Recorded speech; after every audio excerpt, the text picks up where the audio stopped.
Hello, dear friends. A charlatan is a trickster, a person who talks a lot and without substance, like some peddlers who loudly advertise their wares. He can sell you anything, from snake oil to Fierabras balm, as a remedy for all ills. Opinion piece. Monologues. Dialogue of the deaf. Fairground charlatans. The devil's wit. Ollendorff's method consists of not answering. It consists of deflecting balls. It consists of propaganda. Why do we have to talk so much? Sanchez's 20-page billet. Governments are desperate. Politicians talk about their traumas. Forms betray words. Political messages empty of content. The truth is short and the lie is long. Dissociation between reality and language. Verbiage is like a squid ink. Truth is of the heart, and lies of the ego. Truth is simple, and lies are complicated. Dialogue is not about dictating political lessons. Dialogue is a calm exchange of information. Against the bias of asking questions, the virtue of not answering them. The answers have nothing to do with the questions. Let's start.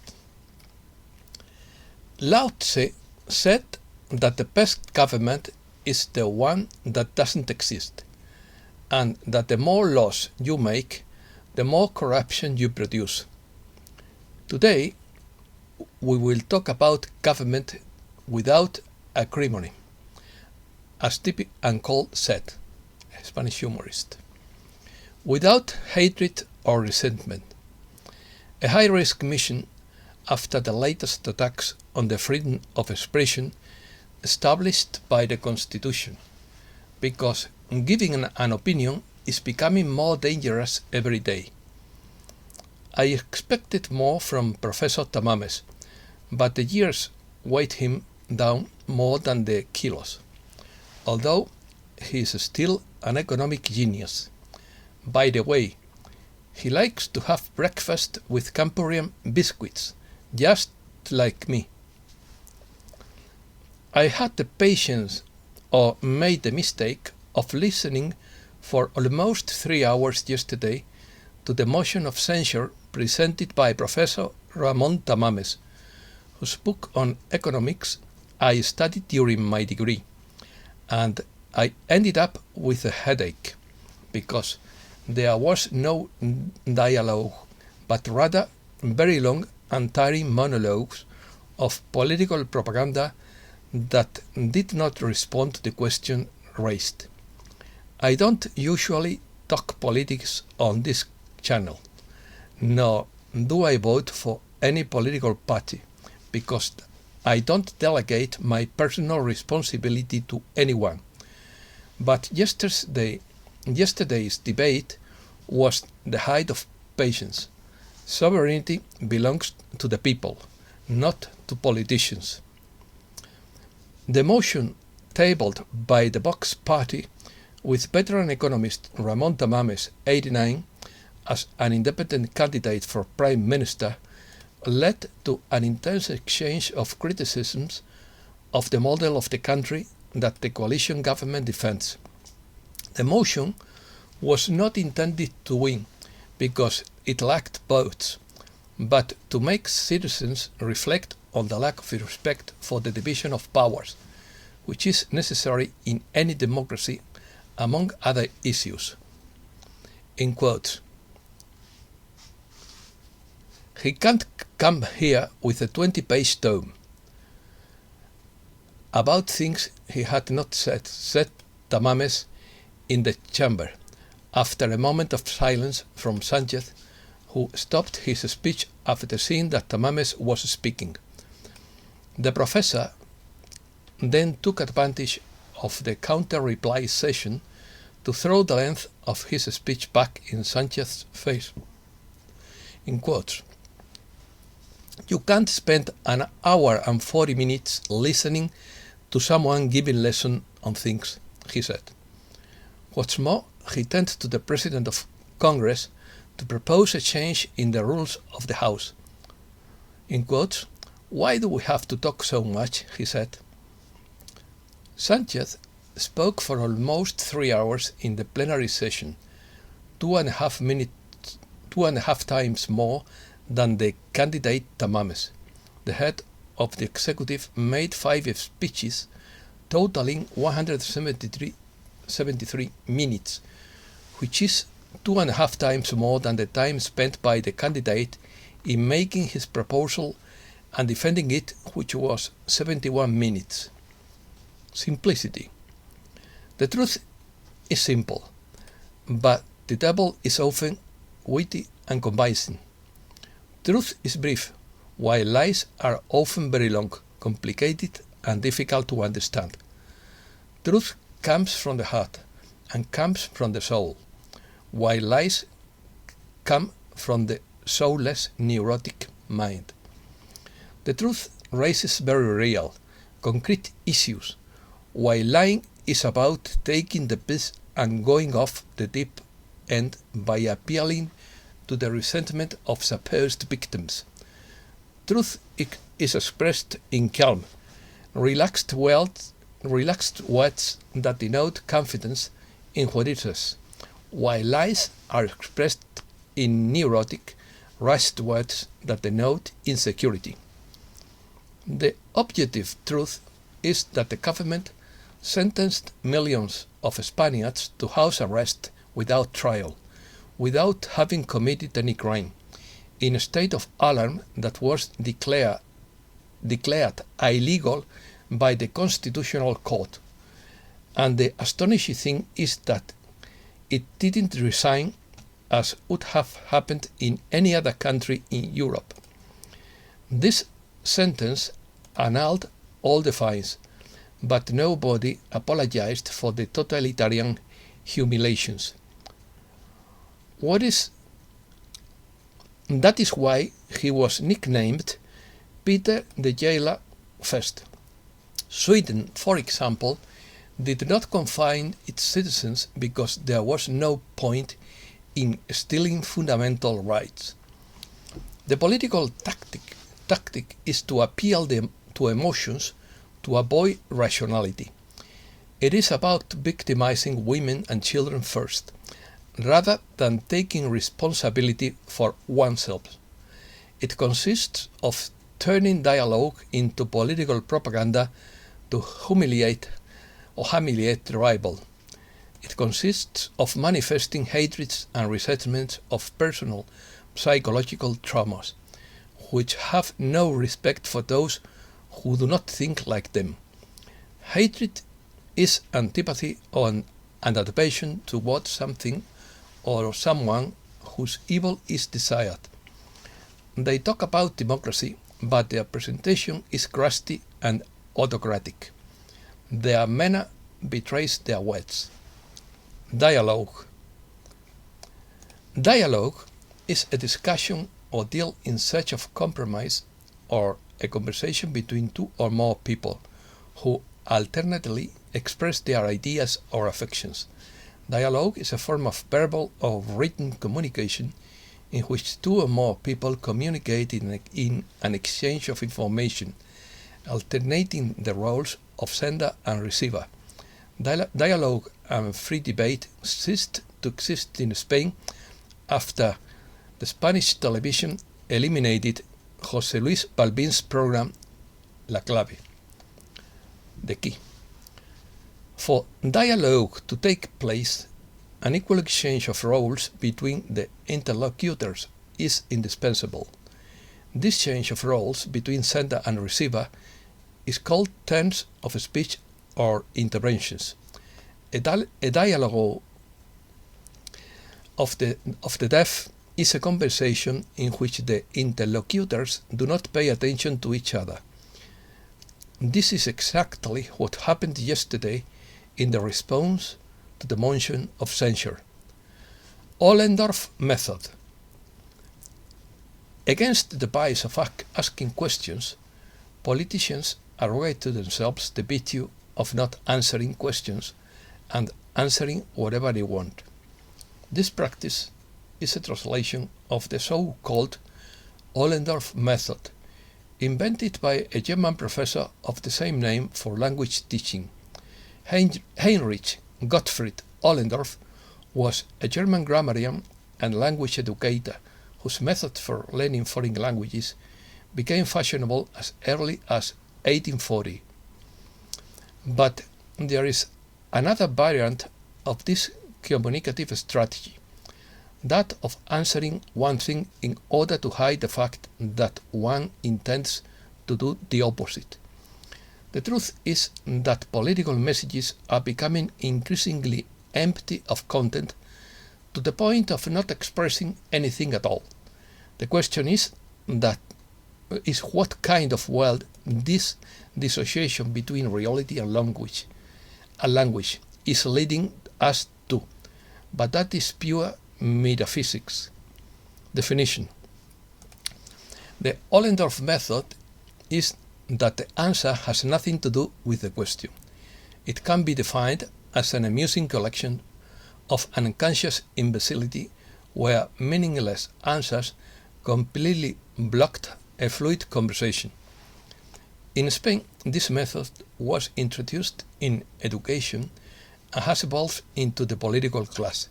It is applied with the following points. The question is answered, but not what the interviewer wants to know, but the attention is diverted with an answer that may have nothing to do with the initial question. A topic is discussed without being part of the dialogue. The aim is to divert attention, like a squid ink. Debate and dialogue are reduced to a minimum. You can't debate a topic and you come up with unconnected answers. Debate is completely blocked, no matter what the other person asks, because only the ideology has to be spread. Publicity or the dissemination of a single idea rules the conversation. There is no debate, no dialogue, there is only propaganda. The Ollendorff method applied to politics is an attack on democracy. News from Spain. Spain leads the European Union under employment 1 year after the labor reform. 6 out of 10 underemployed workers have an open-ended contract. Spain closed 2022 with a percentage of underemployed workers of 5.4% of the total employed, the highest rate in the European Union. Spanish environmentalists denounce the use of European green funds in ski resorts. Residents of Botarel, Tarragona, denounce the shooting of their dogs and cats. The alleged perpetrator of the shooting is unknown. Latest letter. According to Peter B. Mayer, the end of the cycle brings economic collapse and dominoes begin to fall. A too big to fail European bank is literally on the verge of collapse. Remember when rich people all over the world put their money in Swiss banks because they were so strong, safe and private? Now Switzerland's second largest bank is literally on the verge of collapse. Credit Suisse is a prime candidate to be one of the next dominoes to fall. It has been on shaky ground for a long time, and now the global panic in the banking system has accelerated the bank's asset outflow. The 167-year-old banking giant is not a domino that will fall in response to bank failures. However, the current situation could not come at the worst time for the global financial system. Unlike Silicon Valley Bank and Signature Bank, Credit Suisse is so crucial to the global banking system that it has been designated as systematically important for the international financial stability board. In other words, it is too big to fail. The world upside down. The world is heading for a serious sovereign debt crisis, which will turn many markets upside down. Do not expect a voluntary interest rate hike this year. Instead, the world will launch the next round of quantitative easing to stabilize falling markets. The problem is that this time it will have minimal and only short-term effects.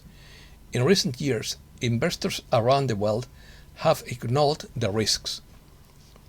When the interest rates start to rise from these artificial suppressed levels, the bond and the stock markets would collapse, and with them the housing market and pension funds would disappear. The European Union would not survive and would probably disintegrate.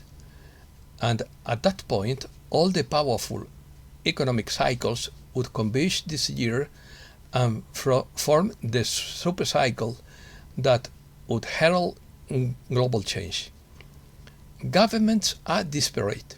Spain has started taxing bank deposits. You pay income tax on your salary, and then you pay another tax when you deposit it in the bank.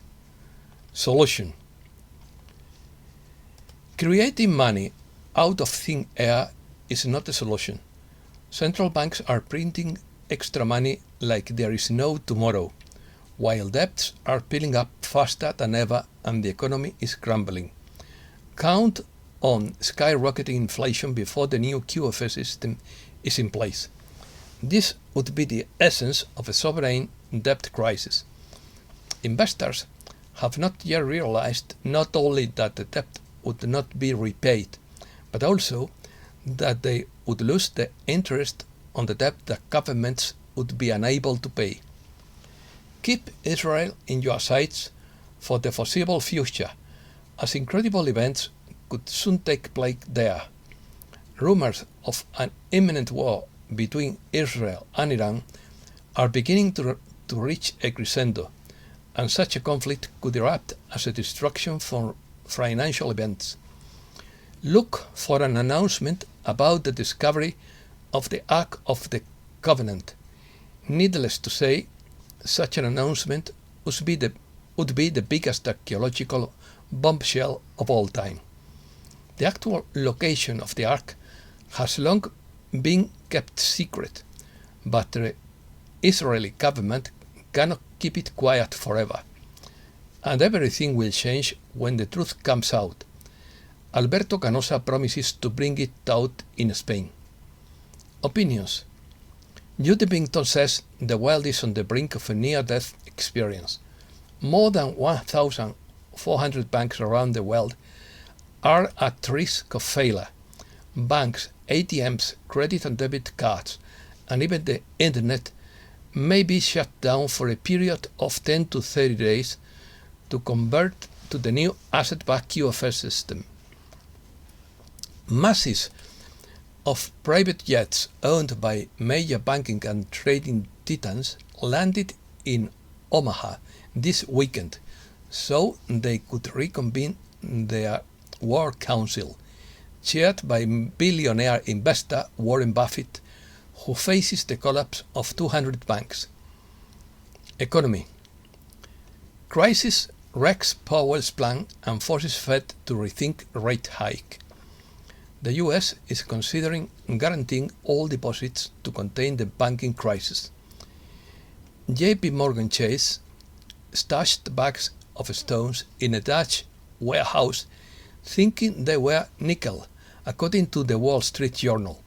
The London Metal Exchange revealed on Friday that the bags contained stones instead of nickel. Gold rush continues to 2023. Precious metals outperform market. UK government debt hits 30-year high in February 2023. Iran claims that Iranian and Russian back payment systems are connected. Americas. Intense tremor shakes central Chile. Ecuador's Cotopaxi volcano emits a column of gases and ash at an altitude of 1,000 meters. Argentina receives credits for $690 million from central bank reserves. Colombia's Attorney General accuses President Petro of undermining institutions. Brazilian police begin a new phase of operations against illegal mining in the west of the country. Several dead and more than a dozen injured in the explosion of a powder magazine in Mexico. And that's all for today. Thanks a lot, dear friends.